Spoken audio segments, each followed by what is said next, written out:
The transport shuttle descended through Earth's atmosphere with practiced ease, its heat shields glowing orange against the friction of re-entry. Inside the cramped passenger compartment, Marcus Chun pressed his forehead against the reinforced window, watching the clouds part to reveal the sprawling megacity of New Shanghai below. After 3 years working as a cultural liaison on the diplomatic station orbiting Mars, he was finally going home. The thought should have filled him with joy, but instead, a knot of anxiety twisted in his stomach. His assignment had been extended twice already. The Interstellar Council valued his work translating human customs and social structures for the various alien species that had joined the galactic community over the past decade. But Marcus was tired. Tired of the recycled air, tired of the constant political maneuvering, tired of being the bridge between worlds that seemed determined to misunderstand each other. He wanted to walk on grass again, to feel rain on his skin, to eat food that hadn't been synthesized in a protein processor. The shuttle touched down with barely a tremor, and Marcus gathered his few belongings. Most of his possessions had been shipped ahead weeks ago. He traveled light now, having learned that material things meant little when you lived in a habitat module barely large enough to turn around in. As he stepped onto the gangway, the humid air of Earth's summer hit him like a physical force, and he couldn't help but smile. This was real. This was home.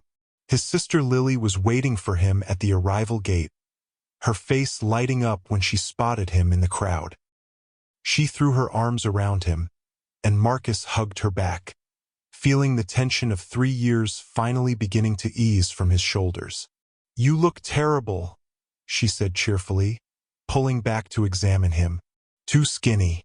They don't feed you up there." "The food's adequate," Marcus replied. "Just not the same as real cooking." "Well, Mom's making all your favorites tonight.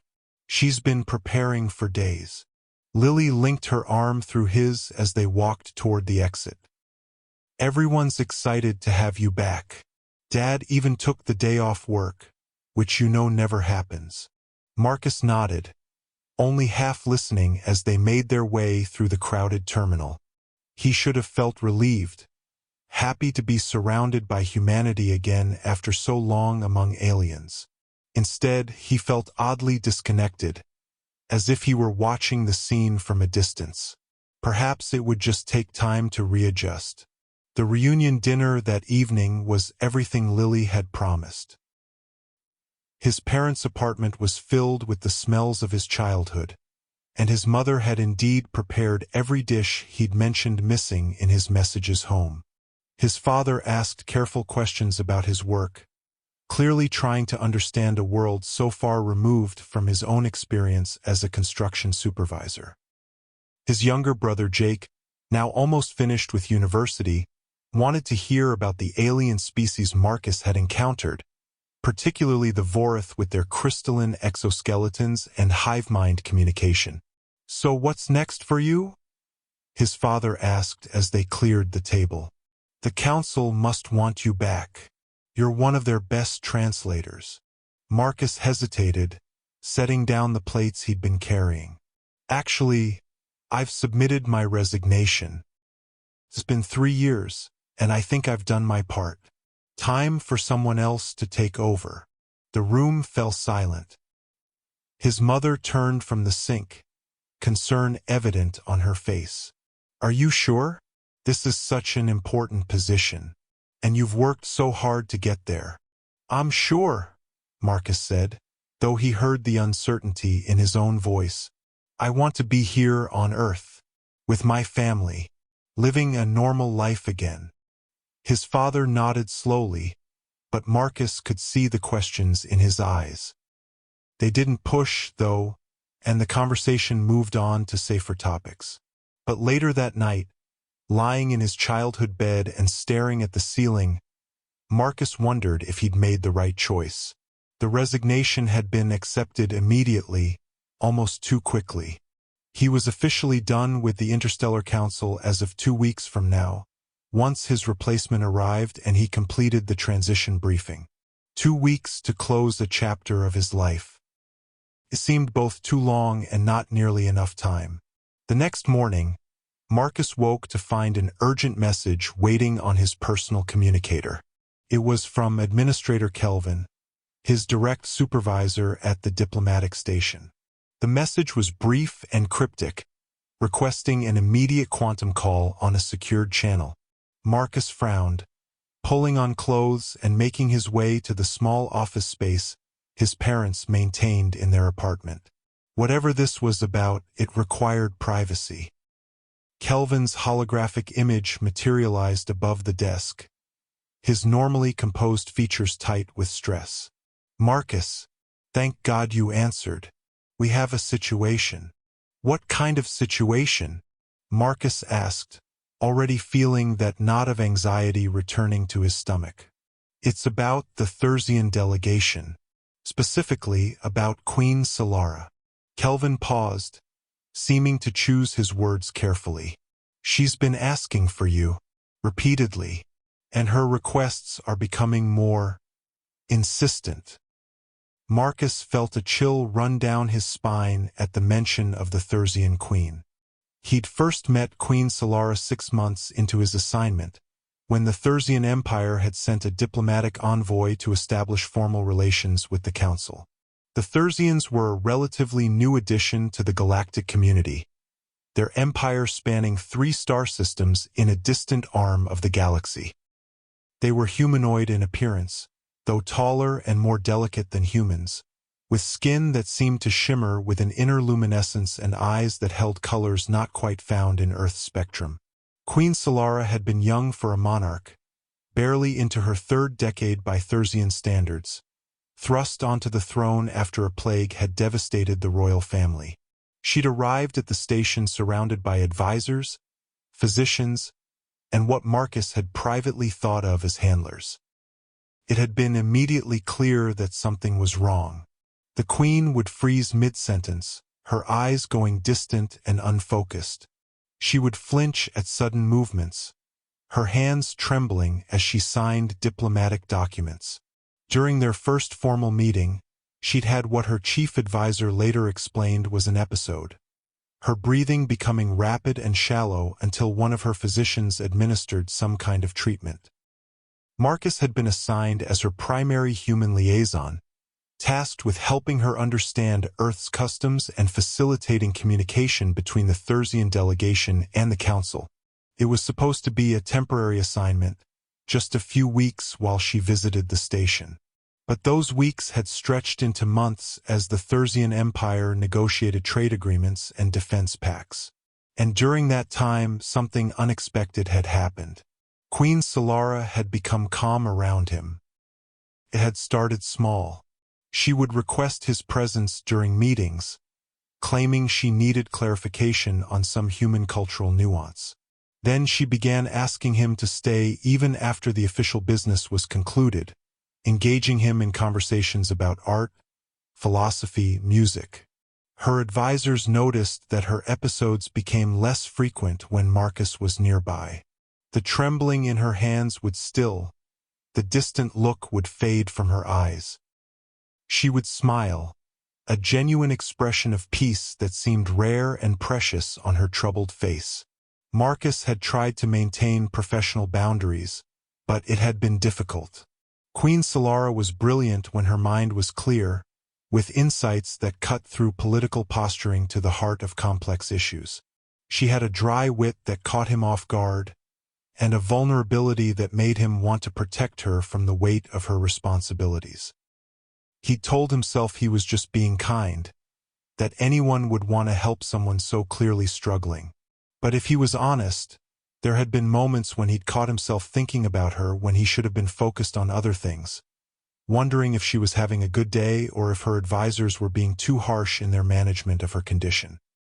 When his assignment had been extended the first time, he'd agreed partly because the council needed him, but also because leaving would have meant abandoning Queen Solara to her isolation. The second extension had been harder to justify, especially as his family grew more distant in both space and connection.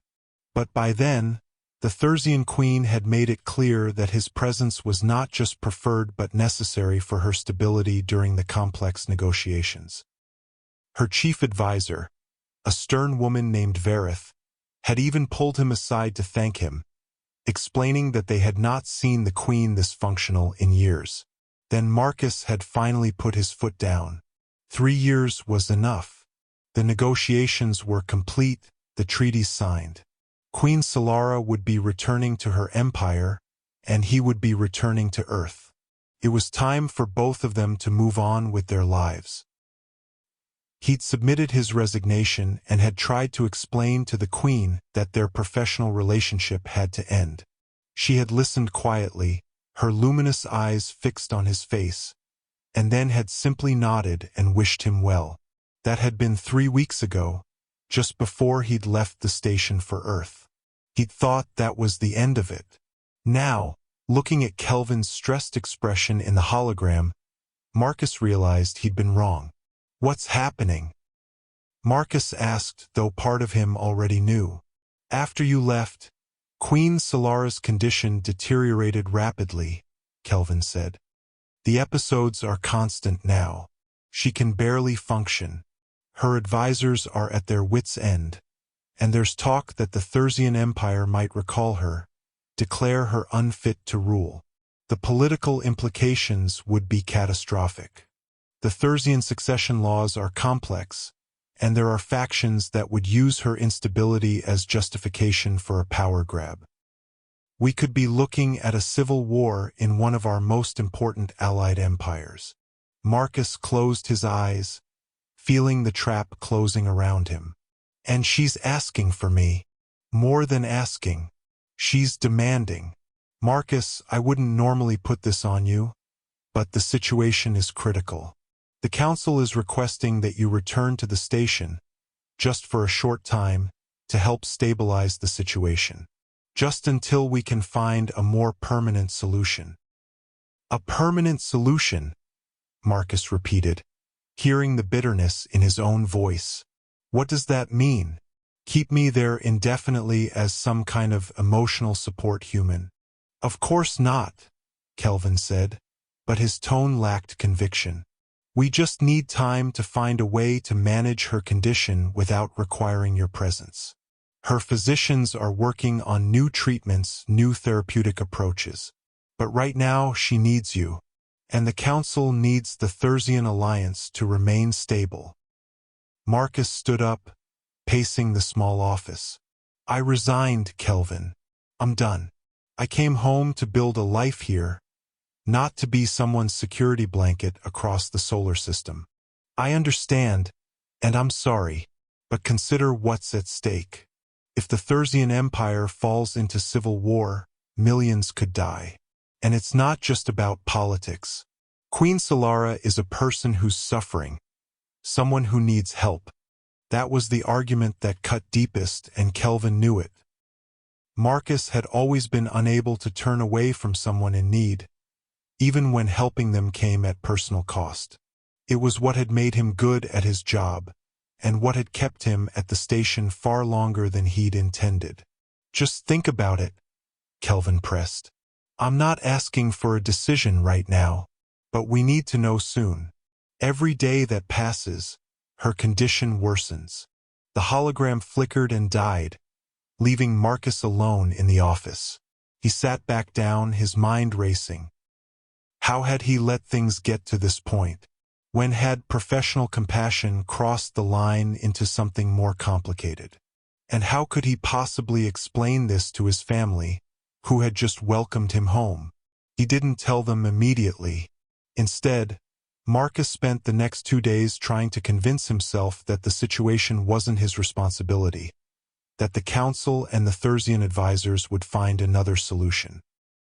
He went through the motions of reconnecting with his old life, meeting friends for meals, visiting familiar places in the city. But his mind kept drifting back to the station, to a young queen whose eyes held colors not found on Earth, whose rare smiles felt like gifts he'd been privileged to receive. On the 3rd day, his communicator chimed with an incoming message. The sender was listed as unknown, But when he opened it, he recognized the Thursian royal seal. His hands trembled slightly as he activated the playback. Queen Solara's holographic image appeared, and Marcus felt his breath catch. She looked terrible. The luminescence of her skin had dimmed, her eyes were shadowed with exhaustion, and her hands shook visibly as she clasped them in front of her. When she spoke, her voice was barely above a whisper. "Marcus, I apologize for contacting you directly. I know you wish to end our association, and I respect that choice. But I needed you to understand something." She paused, her eyes closing briefly as if gathering strength. "My advisors think I am unstable because of trauma, because of the weight of ruling, because of chemical imbalances in my biology. They are not entirely wrong, but they do not understand the truth." She looked directly at the recording device, and Marcus felt as if she could see him across the vast distance between them. "The truth is that my mind is fragmented. It has been since I was a child, since I watched my entire family die in quarantine while I survived, locked away where the plague could not reach me. I learned to function by dividing myself into pieces, each one handling a different aspect of ruling, of living, of pretending to be whole. My advisors help coordinate these pieces, keep them aligned enough to maintain the illusion of stability. But it is exhausting, Marcus. Every moment of every day is a battle to hold myself together." A tear traced down her luminous cheek, and she brushed it away with a trembling hand. "And then I met you, and for the first time since I was a child, the pieces stopped fighting each other. When you are near, my mind quiets. The fragments align not through force or medication, but naturally, effortlessly. I do not understand why. Perhaps it is something in your voice, your manner, the way you see me as a person rather than a broken thing to be managed. But the effect is undeniable." She leaned forward, her voice becoming more urgent. "I am not asking you to return out of duty to the council or fear of political consequences. I am asking you to understand what you mean to me. You are not just someone who makes me feel better. You are the only person who has ever made me feel whole. And I know that is unfair, that it is too much to place on another person. But I needed you to know, before you make your final decision, what walking away means." The hologram flickered, and for a moment Marcus thought the message was ending. But then Queen Solara's expression changed, something desperate and raw breaking through her careful composure. "If you do not return, I will survive. My advisors will find new medications, new coping mechanisms. I will continue to rule, to fulfill my duties. But I will never again know what it feels like to be whole, to have peace in my own mind. And part of me wonders if that loss might not be the kindest thing. If perhaps it would be better to let the fragments win, to step down and let someone stronger take the throne." She straightened, visibly gathering herself. "But I am also a queen, and I cannot think only of myself. The Thursian Empire needs stability. Our alliance with Earth and the Council serves millions of my people. And if maintaining that alliance requires me to beg, then I will beg. Please, Marcus, please come back, even if only for a little while. Even if only to help me find a way to be whole without you." The message ended, and Marcus sat in the darkness of the office, his mind reeling. He had known that Queen Solara relied on his presence, but he had not understood the depth of it, the profound difference he made in her experience of existence. The weight of that knowledge was crushing. He spent that night staring at the ceiling again, running through every possible scenario. If he returned, he would be stepping back into a situation that had already consumed 3 years of his life. There would always be one more crisis, one more reason why he couldn't leave. He could see his entire future mapped out, years spent as a crutch for someone who could never truly be independent, his own life and dreams sacrificed to maintain someone else's stability. But if he didn't return, he would be condemning Queen Solara to a life of fragmentation and struggle. She was brilliant and kind, burdened with responsibilities she had never asked for, suffering from wounds inflicted by circumstances beyond her control. How could he turn his back on that? How could he choose his own comfort over her desperate need? There was also the political dimension to consider. Kelvin had not been exaggerating the potential consequences of Thursian instability. The Empire was a major power in the galactic community, and its collapse into civil war could destabilize the entire region. Trade routes would be disrupted, defensive pacts would fail, and conflicts that had been held in check by Thursian mediation could reignite. The human cost would be measured in millions of lives. As dawn broke over New Shanghai, Marcus made his decision. He would return to the station, but he would set clear boundaries. He would help Queen Solara and her advisors develop a treatment plan that did not rely on his constant presence. He would give them 3 months, no more, to find alternative solutions, and then he would leave regardless of the consequences.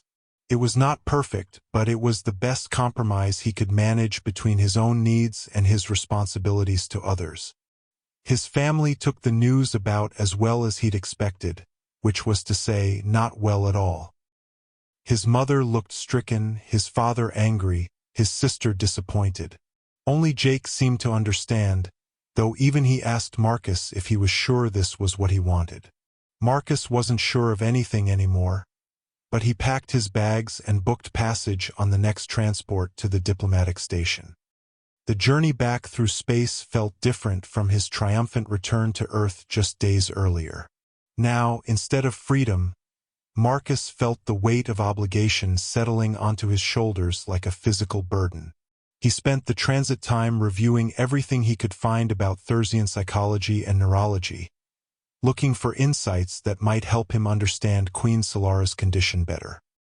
The medical literature was sparse, as the Thursians were notoriously private about their biological vulnerabilities, but what he found painted a troubling picture. The Thursian mind was more interconnected than the human brain, with neural pathways that formed complex feedback loops. When functioning properly, this allowed for remarkable cognitive abilities and emotional depth. But it also meant that trauma could fragment the mind in ways that were difficult for other species to comprehend. The condition Queen Solara described, with her consciousness split into competing fragments, was rare but not unknown among her people. Most who experienced it ended up in long-term care facilities, unable to function in society. That she had managed to rule an empire, even with the help of advisors and medication, spoke to an incredible strength of will.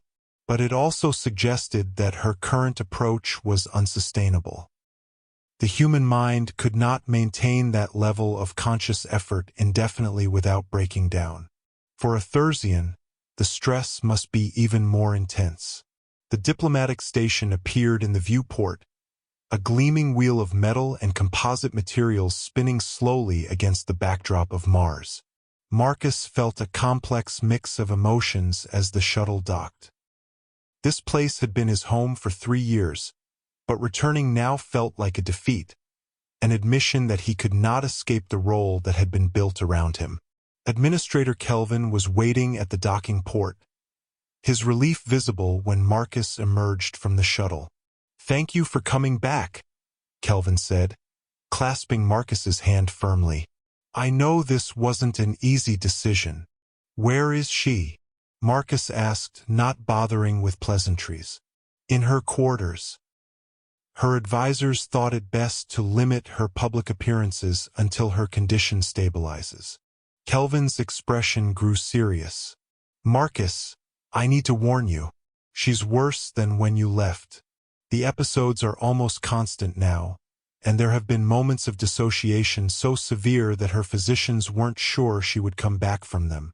Marcus felt a surge of guilt, followed immediately by anger at himself for feeling guilty.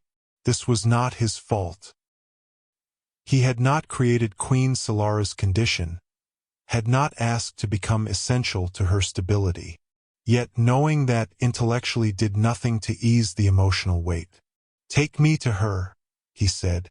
The walk through the station's corridors felt surreal, like retracing steps through a life he'd thought he'd left behind. Crew members nodded to him as they passed, and Marcus realized that word of his return must have spread quickly. No doubt there would be speculation about why he was back, what it meant for the Thursian situation. The royal quarters occupied an entire section of the station's outer ring, modified to accommodate Thursian preferences for lower gravity and specific atmospheric conditions. Guards stood at attention outside the main entrance, their expressions unreadable behind ceremonial helmets.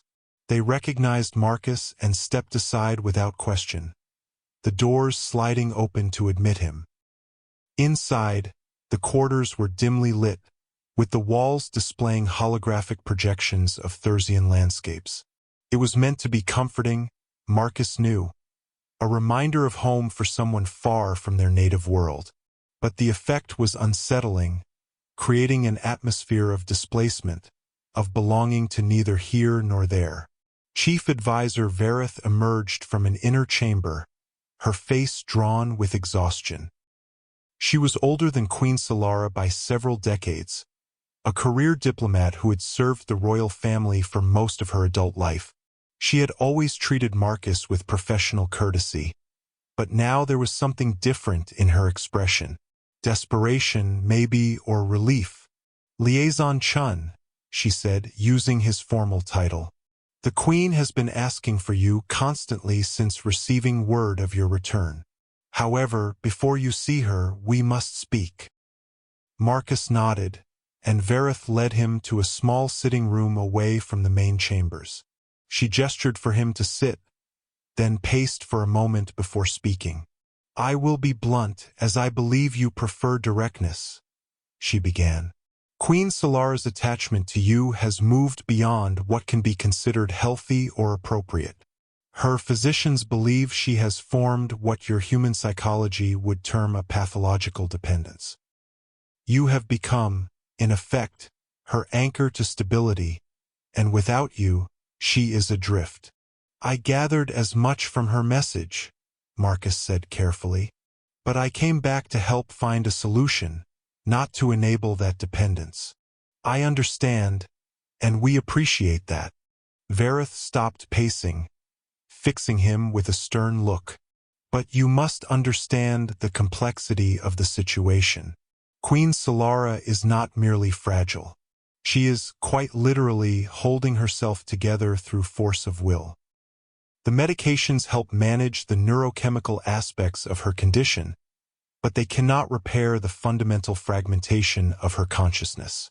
She has learned to coordinate the fragments through conscious effort, but that effort is exhausting and becomes more difficult under stress. And my presence reduces that stress," Marcus finished. "More than reduces. It eliminates it almost entirely. When you are near, her neural scans show integration patterns we have never observed before. The fragments align naturally, without the constant conscious management she normally requires. We do not understand the mechanism, but the effect is undeniable and profound." Marcus felt the trap closing tighter. "So what are you suggesting? That I remain here permanently as some kind of living medication?" Vareth's expression softened slightly. "I am suggesting that we explore why your presence has this effect, in the hope that we can replicate it through other means. The Queen's physicians have theories, but they need time and cooperation to test them. And they need Queen Solara to be stable enough to participate in the research. How long? That depends on what we discover. Could be months.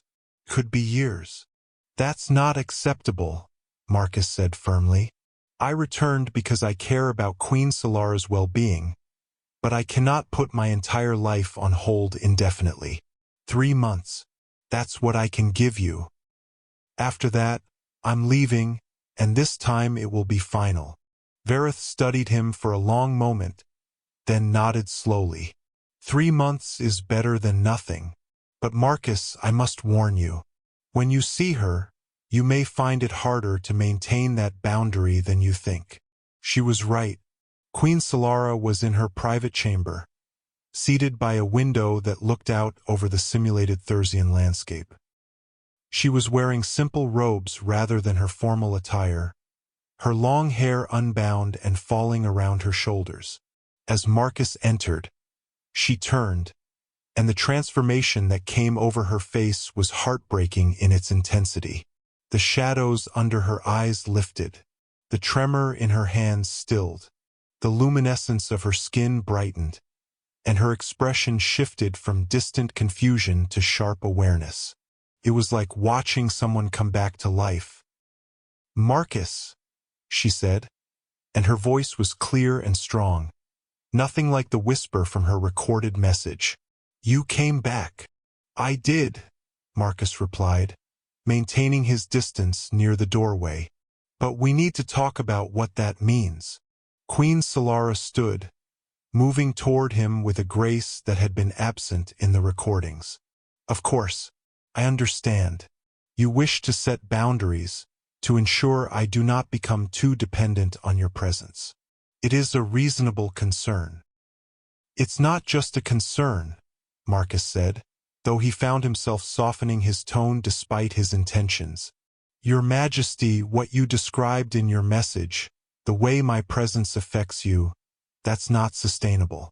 We need to find a way for you to achieve that stability independently." "I agree completely," she said, surprising him. "I do not wish to be a burden or to trap you here against your will. The thought is abhorrent to me, but I also cannot deny the relief I feel having you near. It is like living in constant pain for so long that you forget what it feels like to be without it, and then suddenly the pain vanishes. How does one willingly return to that suffering?" Marcus had no answer to that. Instead, he said, "I've committed to staying for 3 months to help you and your physicians find alternative solutions. After that, I will be leaving regardless of the outcome. Can you accept that?" Queen Solara was silent for a long moment, her eyes searching his face. Then she nodded slowly. "I can accept it because I must. Because the alternative is to keep you here against your will, and that would destroy what little peace your presence brings me. Even a queen cannot command affection or freely given care. Those must be offered, not taken." "Then we're in agreement," Marcus said, feeling some of the tension ease from his shoulders. "I'll work with your medical team too." "But Marcus," Queen Solara interrupted gently, "I need you to understand something before we begin this process. I need you to know what you mean to me, beyond the medical symptoms and the political implications." She moved closer, and Marcus found himself unable to step back, held in place by the intensity of her gaze. "I have been fragmented for so long that I forgot what it felt like to be whole. I forgot that it was even possible. And then you entered my life, with your patience and your kindness and your refusal to treat me as something broken. You spoke to me as if I were complete, as if the fragments were all part of a greater whole rather than evidence of damage. And somehow, when you did that, the fragments believed it too. They stopped fighting. They remembered how to be one." Her voice dropped to almost a whisper, though it remained steady. "I am not foolish enough to mistake gratitude for love, or dependence for genuine connection. I know that what I feel may be colored by my condition, by the relief you bring. But I also know that in the moments when I am whole, when the fragments are aligned and I can think clearly, I value you. Not just for what you do for me, but for who you are. And I needed you to know that before we begin the process of trying to separate those things." Marcus swallowed hard, fighting against the emotion rising in his chest. "I value you too, Your Majesty. But that's exactly why I can't stay indefinitely. Because if I did, it wouldn't be genuine care anymore. It would be obligation and guilt, and eventually resentment. and you deserve better than that. I know, Queen Solara said softly, which is why I will cooperate fully with any treatment or research your time here allows, and why, when the 3 months end, I will not ask you to stay. It should have been reassuring, that clear agreement. Instead, Marcus felt a hollow ache in his chest, as if he'd already lost something precious. The next 3 months became a strange dance of proximity and distance, intimacy and professional boundaries. Marcus worked closely with Queen Solara's medical team, participating in countless scans and observations as they tried to understand the mechanism behind his calming effect. The leading theory was that something in his neural patterns resonated with hers in a way that facilitated integration of her fragmented consciousness. Whether it was pheromonal, electromagnetic, or something more subtle, they could not yet determine. Meanwhile, Marcus spent hours each day with Queen Solara herself, ostensibly as part of the research protocol, but increasingly because they both found value in the conversations. She was remarkably intelligent, with insights into human nature that often surprised him. She had studied Earth's history and cultures extensively, seeing patterns and connections that natives might miss. They discussed philosophy and art, politics and personal dreams, the weight of responsibility and the desire for simple peace. In those moments, it was easy to forget the clinical nature of their relationship, to slip into something that felt almost like friendship, or perhaps something more. Queen Solara never pushed beyond the boundaries Marcus had set, but her feelings were evident in the way she looked at him, the way her whole demeanor shifted when he entered a room. And Marcus had to admit, at least to himself, that he felt something too. Not just sympathy or professional concern, but genuine affection for this brilliant, wounded person who carried the weight of an empire on shoulders that seemed too delicate to bear such burden. The physicians made progress, identifying several compounds that seemed to partially replicate the integrative effect of Marcus's presence. They developed meditation techniques drawn from Thursian traditions, helping Queen Solara learn to guide the fragments toward alignment through conscious practice. Slowly, painfully, she began to achieve periods of stability without needing Marcus nearby. They were brief at first, mere minutes before the fragments began to drift apart again, but the duration gradually increased. 2 months into the agreed timeline, Queen Solara managed to maintain integration for an entire day while Marcus was deliberately absent from the royal quarters. Her advisors were ecstatic, seeing it as a breakthrough. Marcus felt proud of her progress, but also a strange sense of loss, as if his usefulness was coming to an end. That evening, Queen Solara requested his presence for what she called a celebration of her progress. When Marcus arrived at her quarters, he found her on the observation deck, surrounded by holographic displays of nebulae and distant stars. She had dressed formally, wearing the deep blue robes of Thursian royalty, her hair arranged in intricate braids woven with luminescent threads. "You look well," Marcus said, genuinely impressed by the steady clarity in her eyes, the confidence in her bearing. "I feel well," she replied, gesturing for him to join her near the viewing window. "Better than I have in years, perhaps ever. The techniques your physicians helped develop, combined with the new medication protocols they are working, I can feel the difference." "That's wonderful," Marcus said, and meant it. "You should be proud of yourself. The work you've put in, the courage it took to face this head-on, it's remarkable." Queen Solara smiled, but there was sadness in it. "We are approaching the end of our agreed timeline. 1 more month and you will leave. And while I believe I can maintain stability in your absence now, I find myself reluctant to see you go for reasons that have nothing to do with my condition." Marcus felt his pulse quicken. They had carefully avoided discussing anything beyond professional boundaries, but he had known this conversation was coming. "Your Majesty." "Solara," she interrupted gently. "When we are alone, please. I think we have moved beyond such formality. Solara, he began again, uncertain how to continue. I care about you. I think you know that. But the power dynamics here, the circumstances that brought us together, they make it impossible to know if what either of us feels is genuine or just a product of the situation.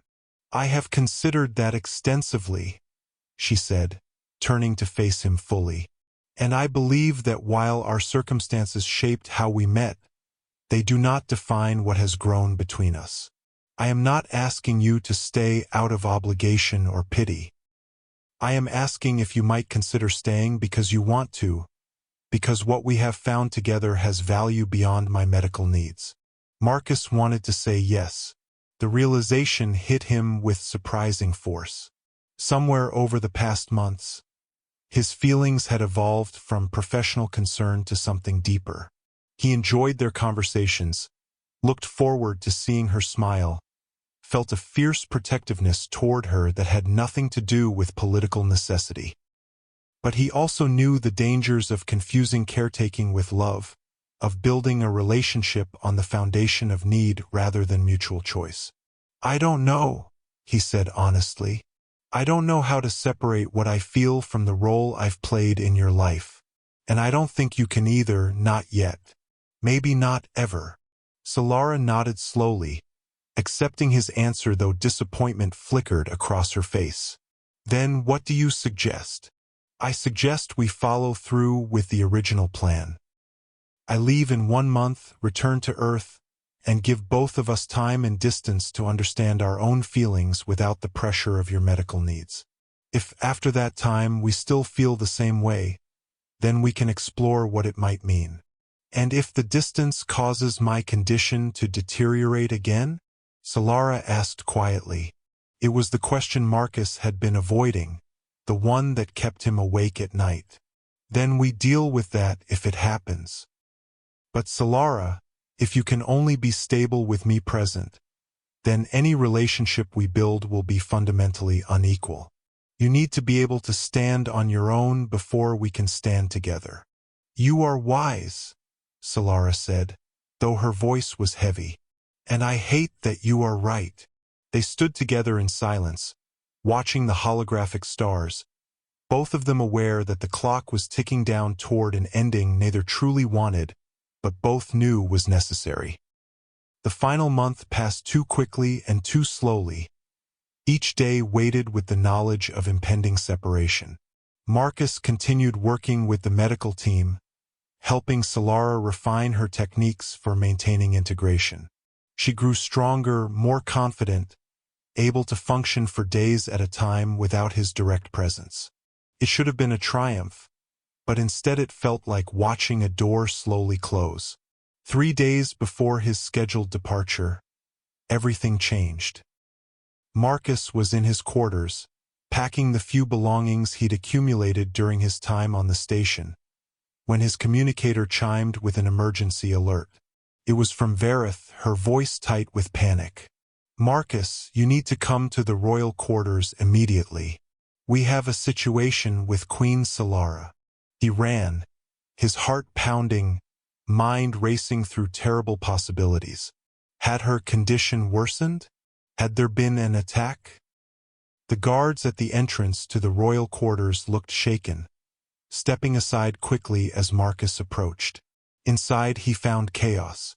Several of Solara's advisors were gathered in the main chamber, their expressions ranging from fear to anger. Verith stood at the center, her face pale. Where is she? Marcus demanded. In her private chamber.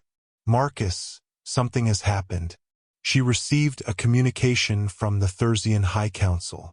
They are recalling her effective immediately. The conservative faction has convinced enough council members that her extended absence from the homeworld is destabilizing the government.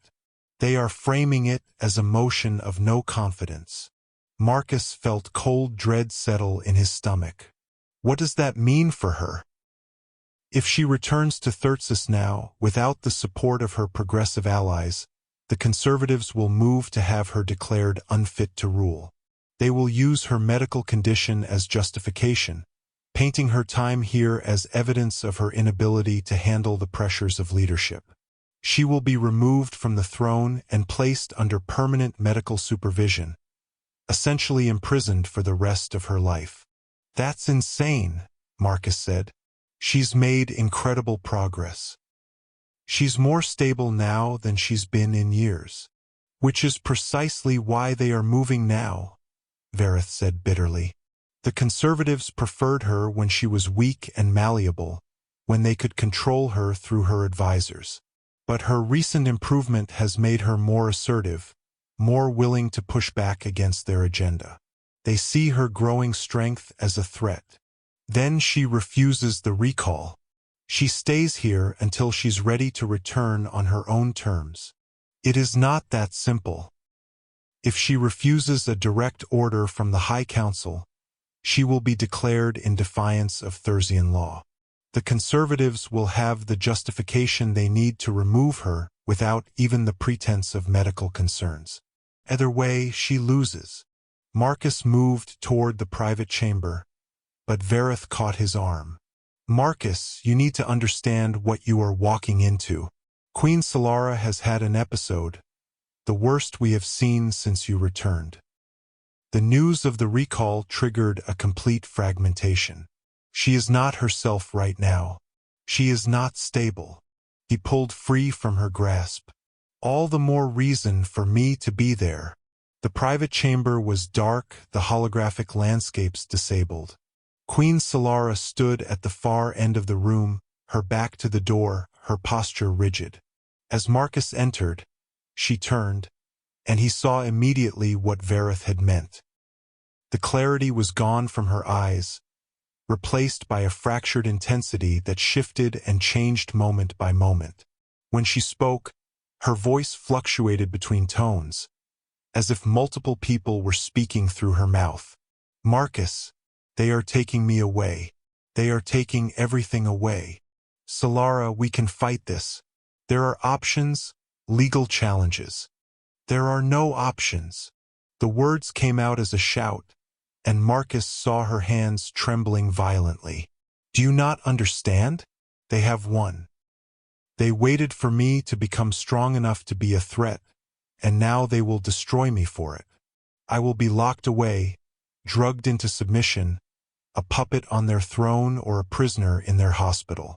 Either way, I cease to exist as anything but a symbol. Marcus moved closer carefully, as one might approach a wounded animal. Then we find a way for you to stay here, to refuse the recall, and be declared a traitor? Solara laughed, a harsh sound that held no humor. That is worse. At least if I return, there is a chance, however small, that my progressive allies can mount some defense. If I defy the council, I give the conservatives exactly what they want. There has to be another way. Solara's expression shifted, something desperate and wild replacing the anger. She crossed the distance between them in quick strides, grabbing Marcus's arms with surprising strength. There is another way. Stay with me. Come to Thyrsis, as my consort, my advisor, my anchor. With you there, I can maintain stability even under pressure. I can outmaneuver the conservatives, consolidate my power, protect my people. But I cannot do it alone, Marcus. I cannot survive without you. Marcus felt his stomach drop. Solara, that's not a solution. It is the only solution. Her grip tightened, her eyes boring into his. Do you not see? Everything I have built, everything I have worked for, it all collapses if I return alone. My people will suffer under conservative rule. The progressive reforms will be reversed. The alliances I have forged will crumble. And I will spend the rest of my life as a broken thing in a gilded cage. But asking me to give up my entire life, my home, my family, I am not asking, Solara said, and her voice dropped to something cold and flat. I am telling you what will happen if you leave. And Marcus, you need to understand something. If I am removed from power, if the conservatives take control of the Thursian Empire, they will withdraw from our alliance with Earth. They have always opposed integration with other species, always advocated for isolation. Your world will lose its most powerful ally in this region of space. Marcus tried to pull back, but her grip was iron. You're threatening me? Threatening Earth. I am making you understand the stakes. The multiple voices were back, fragments of her consciousness fighting for dominance. This is not just about me, about us. This is about millions of lives, about the future of my empire and your world. And you have the power to prevent disaster, but you are too selfish to see it. That's not fair, Marcus said, anger rising to match hers. You're putting all of this on me, making me responsible for consequences I didn't create. This isn't about genuine choice anymore, Solara. This is manipulation. Her face crumpled, the anger dissolving into anguish. You are right. I know you are right. But I am desperate, Marcus. I am terrified. And when I am terrified, the fragments take over, and they do not care about fairness or manipulation. They only know that you are the one thing that makes the fear stop. She released his arms, stumbling back. Her whole body was shaking now, tears streaming down her luminous face. I do not want to threaten you. I do not want to trap you. But I also cannot face what is coming alone. I am not strong enough. I thought all the progress we made meant I could stand on my own, but I was wrong. Without you, I am still just fragments pretending to be whole.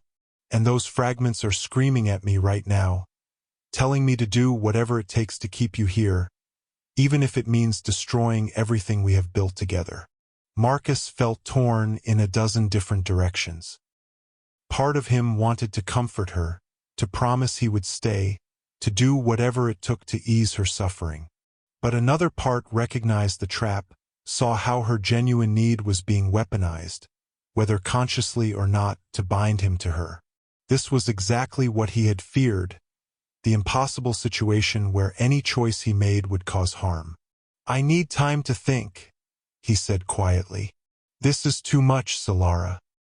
You are asking me to decide the future of your empire, the stability of interstellar relations, and my own life's direction all in one conversation. I cannot do that. Time is the one thing we do not have, Solara said, but she made no move to stop him as he backed toward the door. The recall order requires my departure in 3 days. That is all the time either of us have to make our choices. Marcus left the royal quarters in a daze, his mind reeling. He found himself wandering the station's corridors without direction, eventually ending up in one of the observation lounges overlooking Mars. The planet's red surface rotated slowly below, indifferent to the human drama playing out in orbit above it. His communicator chimed. It was his sister Lily, probably his regularly scheduled call home. Marcus stared at the notification for a long moment before answering. Lily's face appeared on the screen, her smile fading as she saw his expression. Marcus? What's wrong? Everything, he said, and found himself pouring out the entire situation. The recall order, Solara's breakdown, the impossible choice he was being asked to make. Lily listened without interrupting, her expression growing more concerned with each detail. When he finished, she was quiet for a moment before speaking. Marcus, I need to ask you something, and I need you to be completely honest. Do you love her?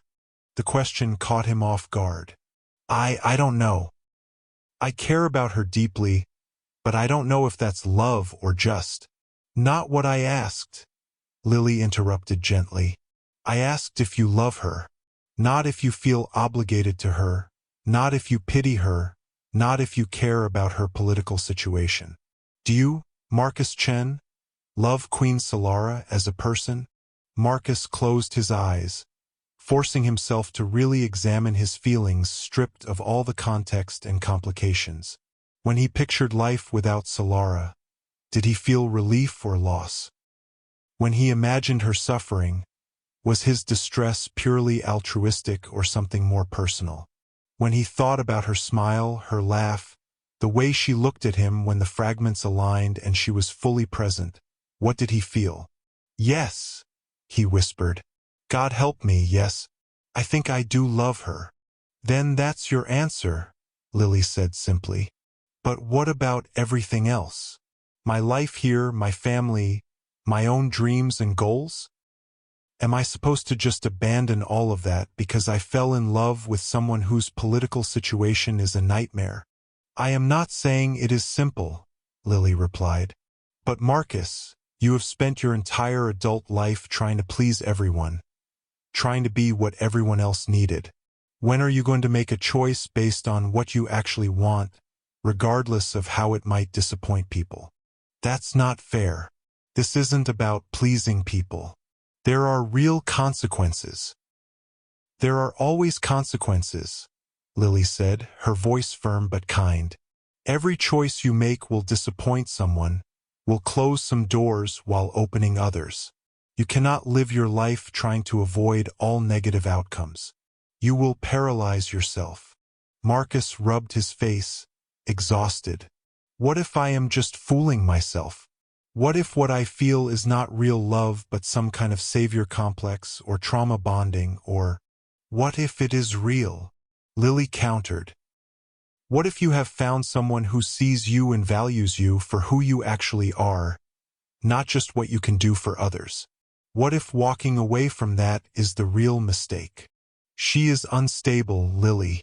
She threatened to withdraw her empire from alliance with Earth if I did not stay. How is that the foundation for a healthy relationship? She is desperate and terrified, and yes, she made threats she probably regrets. That does not mean her feelings are not genuine, or that she would actually carry through on those threats. Lily leaned closer to the screen. Marcus, I have watched you sacrifice yourself for others your entire life. You took care of Mom and Dad when they struggled financially. You helped me through university. You spent 3 years on that station when you wanted to come home, all because other people needed you. And I love you for your kindness and your sense of responsibility. But sometimes, loving yourself means choosing your own happiness, even when it is complicated and messy and might hurt people. But what about you? And Mom and Dad? I just got home. I just came back to you all. And we will miss you terribly if you leave again, Lily said, her eyes shining with tears. But we will also understand. Because we love you, Marcus. And we want you to be happy, even if your happiness is light years away from us. Even if it means we only see you a few times a year instead of every day. Marcus felt his own tears starting to fall. I am scared, Lily. I am so scared of making the wrong choice. I know, she said softly. But being scared is okay. It means you understand that your choice matters, that it will change things. Just make sure you are scared for the right reasons. Do not let fear of disappointing others steal your chance at genuine love. They talked for a while longer, until Marcus felt emotionally wrung out but somehow clearer in his thinking. After ending the call, he sat alone in the observation lounge, watching Mars rotate below and thinking about everything his sister had said. The truth was that he had been running from his feelings for Solara for months, hiding behind professional boundaries and reasonable concerns about power dynamics. But Lily was right that those concerns, while valid, were also convenient shields against vulnerability. Loving someone was always risky. Loving someone with Solara's complications multiplied that risk exponentially. But did that make it wrong? Or did it just make it harder? Marcus thought about what his life would look like if he returned to Earth as planned. He would find a new job, probably something in intercultural relations given his experience. He would rebuild connections with friends and family. He would date eventually and maybe find someone to settle down with. It would be a good life, a normal life, the life he had always thought he wanted. But would he spend the rest of that life wondering about Solara? Would he watch the news for reports about the Thursian Empire, wondering if she had managed to maintain her stability, if the conservatives had destroyed her, if she ever thought about him? Would every relationship he attempted be shadowed by the memory of someone who had seen into him so deeply, who had valued him not for what he could do but for who he was? And what about Solara herself? She would survive his leaving, he was sure of that. She was stronger than she believed. But she would survive diminished, fragments held together by medication and sheer will rather than genuine integration. She would rule her empire competently but without joy, going through the motions of life without ever again experiencing the wholeness she had briefly known. Was he okay with that? Could he live with the knowledge that he had the power to give her peace but chose not to because it was inconvenient, because it required sacrifices he was unwilling to make? Marcus stood up, decision crystallizing. He was not running anymore. He made his way back to the royal quarters, nodding to the guards who had grown accustomed to his frequent visits. Vareth intercepted him in the main chamber, her expression weary. "She has been asking for you," the chief advisor said. "But Marcus, be careful. She is still fragmented, still not thinking clearly. Do not let her manipulate you into promises you cannot keep." "I appreciate your concern," Marcus replied. "But I think it is time Solara and I had a completely honest conversation, without advisors or physicians or political considerations. Just the two of us, speaking truth." Vareth studied him for a moment, then stepped aside. "Very well. But Marcus, whatever you decide, make sure it is your choice. Not hers, not the council's, not your family's. Yours." Marcus found Solara in her meditation chamber, a small room designed for the contemplative practices that helped her manage her condition. She sat cross-legged on a cushion, eyes closed, her breathing slow and measured. She looked exhausted, her luminescence dimmed, but more composed than she had been during their earlier confrontation. She opened her eyes as he entered, and he saw fear there, but also hope. "I am sorry," she said before he could speak. "I was cruel and unfair. I used your compassion against you, threatened things I had no right to threaten. The fragments were in control, and they do not care about ethics or kindness. They only know how to survive." "I know," Marcus said, sitting down across from her. "And I understand. But Solara, we need to talk about what happens next, and we need to do it honestly without manipulation or political calculations. Can you do that?" She nodded slowly. "I will try." "I love you," Marcus said, and watched her eyes widen in shock. "I have been avoiding saying it, even thinking it, because it seemed impossible and inappropriate and complicated beyond measure. But my sister reminded me tonight that love does not wait for perfect circumstances. It shows up messy and inconvenient and demanding, and we have to decide if we are brave enough to meet it where it is.